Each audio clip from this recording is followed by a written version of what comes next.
Honours তৃতীয় বর্ষের পরীক্ষা তো প্রায় চলেই আসলো। জানি এই সময়টা সবার জন্য খুব গুরুত্বপূর্ণ, তাই আত্মবিশ্বাসটা ধরে রাখা কিন্তু মাস্ট। সাফল্য যাতে একদম হাতের মুঠোয় চলে আসে, সেজন্য চলো আজ পরীক্ষার ফাইনাল স্ট্র্যাটেজিটা নিয়ে একটু আলোচনা করা যাক। পরীক্ষার আগে একটু টেনশন বা চিন্তা হওয়াটা কিন্তু খুবই স্বাভাবিক, তাই না?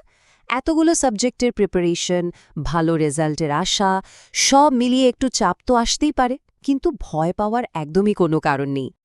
আসলে কি জানেন, চিন্তা করে লাভ নেই, আসল শক্তি হলো কৌশল। এই আলোচনায় আমরা এমন কিছু স্মার্ট আর কার্যকরী কৌশল নিয়ে কথা বলবো, যা আপনাদের প্রস্তুতিকে একটা সঠিক ডিরেকশন দেবে আর পরীক্ষার হলে কনফিডেন্সও অনেক বাড়িয়ে দেবে। তাহলে আর দেরি কেন, চলুন শুরু করা যাক। পরীক্ষার আসল যুদ্ধটা কিন্তু পরীক্ষার হল থেকে শুরু হয় না, ওটা শুরু হয় ঠিক তার আগের রাতে। একটা ভালো শুরু মানেই তো অর্ধেক কাজ শেষ, তাই এই ধাপটা কিন্তু খুবই গুরুত্বপূর্ণ। এই যে স্লাইডে যা যা দেখছেন, এটাকে শুধু একটা লিস্ট ভাবলে কিন্তু চলবে না। এটা হলো আপনার পরীক্ষার দিনের সাকসেস টুলকিট। অ্যাডমিট আর রেজিস্ট্রেশন কার্ডের অরিজিনাল কপি, কয়েকটা বাড়তি কলম, পেন্সিল, স্কেল আর হ্যাঁ, অবশ্যই একটা ঘড়ি। এই সব কিছু আগের রাতেই একটা ফাইলে গুছিয়ে রাখুন। ব্যাস, শেষ মুহূর্তের তাড়াহুড়ো থেকে একদম মুক্তি। কেন্দ্রে একটু আগে পৌঁছানোটা যে কতটা জরুরি তা বলে বোঝানো যাবে না। এটা শুধু সিট খুঁজে বের করার জন্য নয়, এটা নিজেকে শান্ত রাখার একটা দারুণ কৌশল। বিশেষ করে পরীক্ষার প্রথম দিনটায় চেষ্টা করবেন অন্তত 1 ঘন্টা আগে পৌঁছানোর। এতে পরিবেশের সাথে মানিয়ে নিতে আর মানসিকভাবে প্রস্তুত হতে অনেক সুবিধা হয়। বেশ, এবার তাহলে ঢোকা যাক পরীক্ষার হলে। এখানে কিন্তু প্রথম কয়েকটা মিনিট ভীষণ ইম্পর্ট্যান্ট। এই সময়টাতে নেওয়া ছোট ছোট ঠিক পদক্ষেপগুলোই কিন্তু পুরো পরীক্ষার মুডটা সেট করে দেবে। উত্তরপত্রটা হাতে পাওয়ার সাথে সাথেই কিন্তু খুব সাবধানে রোল, রেজিস্ট্রেশন নম্বর এসব তথ্যগুলো ফিল আপ করে ফেলতে হবে। তারপর নীল কালি দিয়ে খাতার বাম দিকে আর ওপরে 1 ইঞ্চি করে মার্জিন টানবেন।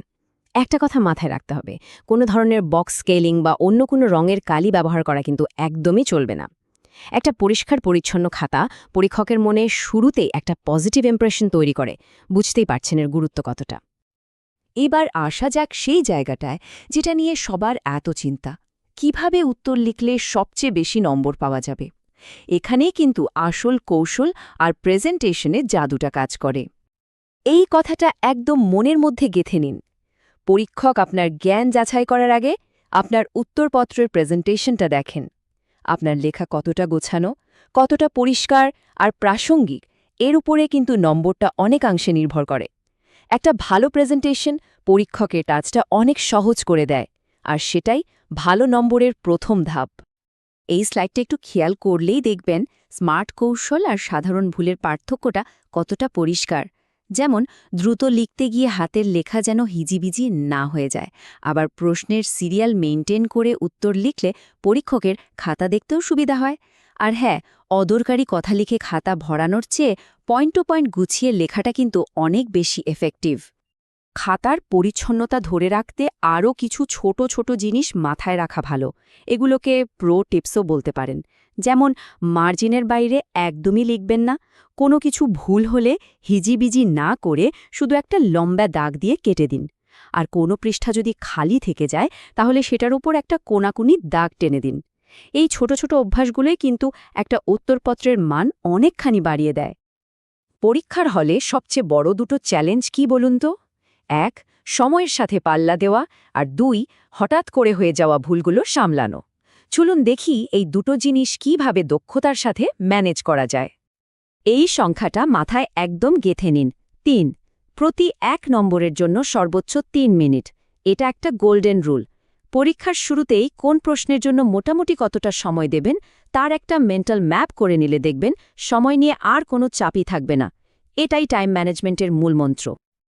এখানে আরও কিছু কাজের কৌশল দেখানো হয়েছে।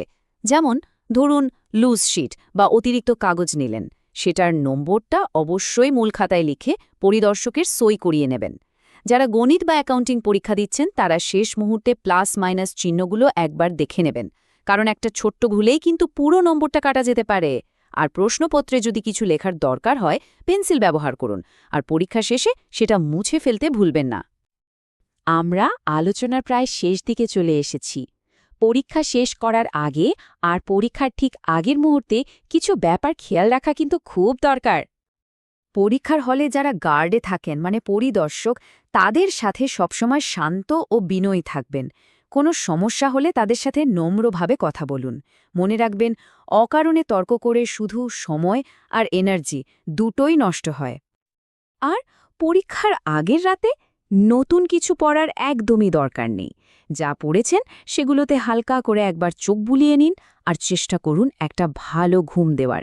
একটা শান্ত, ফ্রেশ মনই কিন্তু পরীক্ষার হলে আপনার সবচেয়ে বড় অস্ত্র।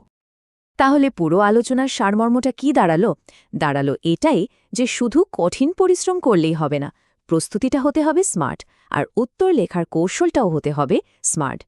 এই দুটো জিনিসের কম্বিনেশনে কিন্তু একটা দুর্দান্ত রেজাল্ট এনে দিতে পারে। এটাই হলো সাফল্যের আসল সমীকরণ।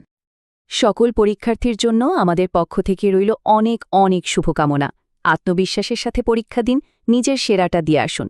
আপনাদের সাফল্যই আমাদের সবচেয়ে বড় প্রাপ্তি। Best of luck.